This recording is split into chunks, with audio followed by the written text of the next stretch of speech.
ನಮಸ್ತೆ ಸ್ನೇಹಿತರೆ, ಬನ್ನಿ ಇವತ್ತೊಂದು ಡಿಫ್ರೆಂಟಾಗಿರೋ ಮಸಾಲ ಇಡ್ಲಿ ಮಾಡೋದು ಹೇಗೆ ಅಂತ ನೋಡೋಣ. ವಿಡಿಯೋನ ಸ್ಕಿಪ್ ಮಾಡಿಲ್ದೇ ನೋಡಿ, ತುಂಬಾ ಟೇಸ್ಟಿಯಾಗಿರುತ್ತೆ. ನಾನಿಲ್ಲಿ ಅಕ್ಕಿನ ನೆನೆ ಹಾಕಿದ್ದೆ, ಒಂದು 3 ಗಂಟೆ ನೆನೆ ಹಾಕಿದರೆ ಸಾಕಾಗತ್ತೆ. ಮತ್ತು ಕಾಯಿ ತುರಿ ಸ್ವಲ್ಪ ತಗೊಂಡಿದ್ದೀನಿ. ಮತ್ತು ಬೆಲ್ಲ ನಾನಿಲ್ಲಿ 1/4 ಅಚ್ಚಷ್ಟು ಪುಡಿ ಮಾಡಿ ಇಟ್ಕೊಂಡಿದ್ದೀನಿ.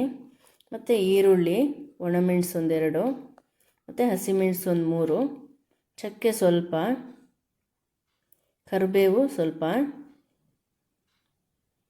ಬನ್ನಿ ಇವಾಗ ಒಂದು ಜಾರ್ ತಗೊಳ್ಳೋಣ. ಜಾರಲ್ಲಿ ಅಕ್ಕಿನ ಚೆನ್ನಾಗಿ ಒಂದು 2-3 ಸಲ ತೊಳೆದ್ಬಿಟ್ಟು ನೀರು ತೆಗೆದುಬಿಟ್ಟು ಅದನ್ನು ಇದಕ್ಕೆ ಹಾಕ್ಕೊಳ್ಬೇಕು.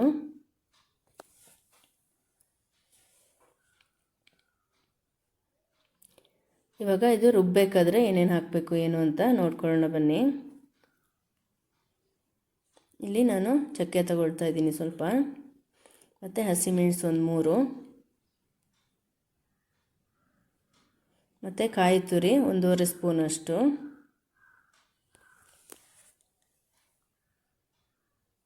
ಮತ್ತು ಟೇಸ್ಟಿಗೆ ಸ್ವಲ್ಪ ಉಪ್ಪು, ಒಂದು ಅರ್ಧ ಸ್ಪೂನ್ ಉಪ್ಪು ಹಾಕ್ಕೊಳ್ತಾ ಇದ್ದೀನಿ ನಾನಿಲ್ಲಿ.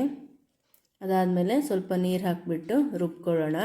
ರುಬ್ಬಬೇಕಾದ್ರೆ ಇಲ್ಲಿ ನಾವು ತರಿಯಾಗಿ ರುಬ್ಕೊಳ್ಬೇಕು, ತುಂಬ ನಯಸ್ಸಾಗಿರಬಾರ್ದು. ಇವಾಗ ಇದನ್ನು ಒಂದು ಪಾತ್ರೆಗೆ ಹಾಕ್ಕೊಳ್ಳೋಣ.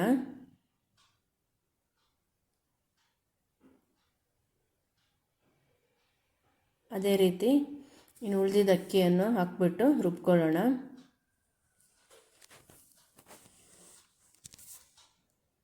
ಸ್ವಲ್ಪ ನೀರು ಹಾಕ್ಬಿಟ್ಟು 1-2 ರೌಂಡ್ ರುಬ್ಕೊಂಡ್ಬಿಟ್ಟು ನೋಡಿ, ಈಗ 1-2 ರೌಂಡ್ ರುಬ್ಬಿಬಿಟ್ಟು ಅದಾದಮೇಲೆ ಬೆಲ್ಲ ನಾವಿಲ್ಲಿ ಏನು ತುರಿದಿಟ್ಕೊಂಡಿದ್ವಲ್ಲ ಅದನ್ನು ಹಾಕ್ಕೊಳ್ಳೋಣ.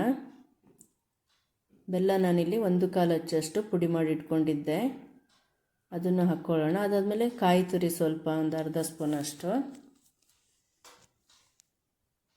ನೋಡಿ, ಎಷ್ಟು ಸಾಕಾಗುತ್ತೆ. ಹಾಕ್ಬಿಟ್ಟು ಇದನ್ನು ತರಿಯಾಗಿ ರುಬ್ಕೊಳ್ಬೇಕು. ರುಬ್ಬಿಟ್ಟು ಇದನ್ನು ಒಂದು ಪಾತ್ರೆಗೆ ಹಾಕ್ಕೊಳ್ಳೋಣ ಇವಾಗ. ಅದಾದಮೇಲೆ ನಾನಿಲ್ಲಿ ಒಂದು ಬಾಣಲಿ ತಗೊಂಡಿದ್ದೀನಿ. ಇದು ಸ್ಟವ್ ಆನ್ ಮಾಡಿಬಿಟ್ಟು ಬಾಣಲಿ ಕಾದ್ಮೇಲೆ ಎಣ್ಣೆ ಹಾಕ್ಕೊಳ್ಬೇಕು. ಎಣ್ಣೆ ಜಾಸ್ತಿ ಬೇಕು, ನಾನಿಲ್ಲಿ ಒಂದು 3 ಸ್ಪೂನಷ್ಟು ಎಣ್ಣೆ ತಗೊಂಡಿದ್ದೀನಿ. ಎಣ್ಣೆ ಕಾದ್ಮೇಲೆ ಮೆಣಸು ಹಾಕೋಣ ಒಗ್ಗರಣೆಗೆ. ಒಂದು ಅರ್ಧ ಸ್ಪೂನಷ್ಟು ಸಾಸಿವೆ, ಮತ್ತು ಕರಿಬೇವು ಸ್ವಲ್ಪ ಹಾಕಬೇಕು.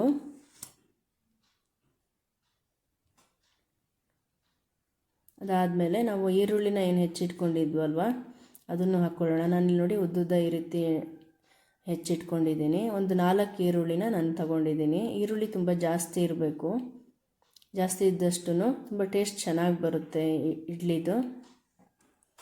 ಇದನ್ನು ಚೆನ್ನಾಗಿ ಮಿಕ್ಸ್ ಮಾಡಿ ಒಂದು 2-3 ನಿಮಿಷ ಬೇಯಿಸ್ಕೊಳ್ಳೋಣ. ನೋಡಿ, ಇಷ್ಟು ಫ್ರೈ ಆದರೆ ಸಾಕು. ಇವಾಗ ಟೇಸ್ಟಿಗೆ ಸ್ವಲ್ಪ ಉಪ್ಪು ಹಾಕ್ಬಿಟ್ಟು ಪುಡಿ ಉಪ್ಪು ಹಾಕ್ತಾಯಿದ್ದೀನಿ ನಾನಿಲ್ಲಿ. ಅದಾದಮೇಲೆ ಒಂದು 2 ಸ್ಪೂನ್ ತುಪ್ಪ ಹಾಕ್ಕೊಳ್ಳೋಣ.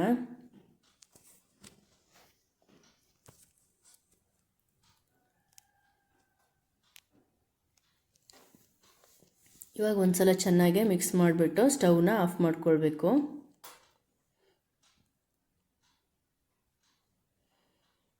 ಅದಾದಮೇಲೆ ನಾವು ಹಿಟ್ಟನ್ನು ಏನು ರೆಡಿ ಮಾಡಿ ಇಟ್ಕೊಂಡಿದ್ವಲ್ಲ ಅದನ್ನು ಹಾಕಿ ಮಿಕ್ಸ್ ಮಾಡಬೇಕು. ಇದನ್ನು ಇಮಿಡಿಯೇಟಾಗಿ ಮಿಕ್ಸ್ ಮಾಡಬೇಕು, ಇಲ್ಲಾಂದರೆ ನೀವು ಸ್ವಲ್ಪ ತಣ್ಣಗಾದ್ಮೇಲೂ ಹಾಕ್ಬಿಟ್ಟು ಮಿಕ್ಸ್ ಮಾಡ್ಕೊಳ್ಬೋದು, ಇಲ್ಲಾಂದರೆ ಹಿಟ್ಟು ಗಟ್ಟಿಯಾಗಿಬಿಡುತ್ತೆ. ನೋಡಿ, ಈ ರೀತಿ ಬೇಗನೆ ಮಿಕ್ಸ್ ಮಾಡ್ಕೊಳ್ಬೇಕು ಚೆನ್ನಾಗೆ. ಇದನ್ನು ತೆಗೆದಿಟ್ಬಿಟ್ಟು ಇವಾಗ ನಾನಿಲ್ಲಿ ಇಡ್ಲಿ ಪ್ಲೇಟ್ಸ್ ತೊಗೊಂಡಿದ್ದೀನಿ. ಇಡ್ಲಿ ಕಪ್ಸ್ಗೆಲ್ಲ ಈ ರೀತಿ ತುಪ್ಪನ ಸ್ಪ್ರೆಡ್ ಮಾಡ್ಕೊಳ್ಳೋಣ. ನೋಡಿ, ಎಲ್ಲದನ್ನು ಇದೇ ರೀತಿ ರೆಡಿ ಮಾಡ್ಕೊಂಡಿದ್ದೀನಿ.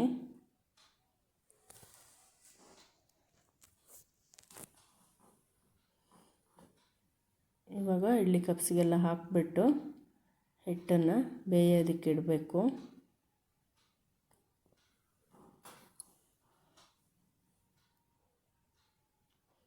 ಎಲ್ಲದನ್ನು ಇದೇ ರೀತಿ ಹಾಕ್ಕೊಳ್ಬೇಕು. ನೋಡಿ, ಈ ರೀತಿ ರೆಡಿಯಾಗಿದೆ. ಇವಾಗ ಇಡ್ಲಿ ಬೇಯಿಸೋದಕ್ಕೆ ನಾನು ಇಲ್ಲೊಂದು ಪಾತ್ರೆ ತೊಗೊಂಡಿದ್ದೀನಿ. ನೀವು ಬೇಕಾದರೆ ಇಡ್ಲಿ ಪಾತ್ರೆ ಅಥವಾ ಕುಕ್ಕರ್ ಕೂಡ ಯೂಸ್ ಮಾಡ್ಕೊಳ್ಬೋದು. ಸ್ವಲ್ಪ ಇವಾಗ ನೀರು ಹಾಕ್ಕೊಳ್ಳೋಣ.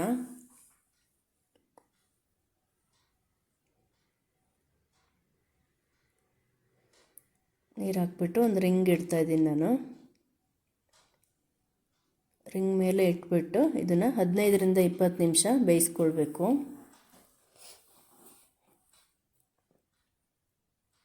ಲಿಡ್ ಕ್ಲೋಸ್ ಮಾಡಿಬಿಟ್ಟು ಬೇಯೋದಕ್ಕಿಡೋಣ.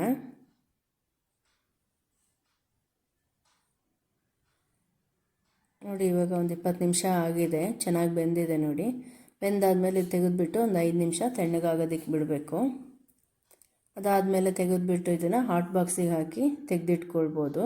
ತುಂಬಾ ಟೇಸ್ಟಿಯಾಗಿರುತ್ತೆ, ತುಂಬ ಸ್ಮೂತಾಗಿ ಬರುತ್ತೆ ಇಡ್ಲಿ ಕೂಡ. ನಿಮಗೆ ಇದಕ್ಕೆ ಚಟ್ನಿ ಬೇಕಾಗಿಲ್ಲ, ಸಾಂಬಾರು ಏನೂ ಬೇಕಾಗಿಲ್ಲ, ಹಾಗೇ ನೀವು ಇದನ್ನು ತಿನ್ಬೋದು. ಖಂಡಿತ ಒಂದು ಸಲ ಇದನ್ನು ಮನೇಲಿ ನೀವು ಟ್ರೈ ಮಾಡಿ. ಹಾಗೆ ಹೇಗಿತ್ತು ಅಂತ ಹೇಳೋದನ್ನು ಕಮೆಂಟ್ ಮಾಡೋದನ್ನು ಮರಿಬೇಡಿ.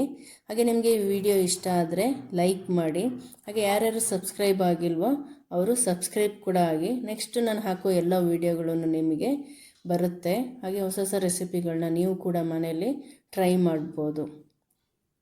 ನೋಡಿ ಈ ರೀತಿ ಪ್ಲೇಟಲ್ಲಿ ಕೂಡ ಹಾಕಿಬಿಟ್ಟು ಬೇಯಿಸ್ಕೊಳ್ಬೋದು. ಖಂಡಿತ ಒಂದು ಸಲ ಮನೇಲಿ ಟ್ರೈ ಮಾಡಿ. Thank you.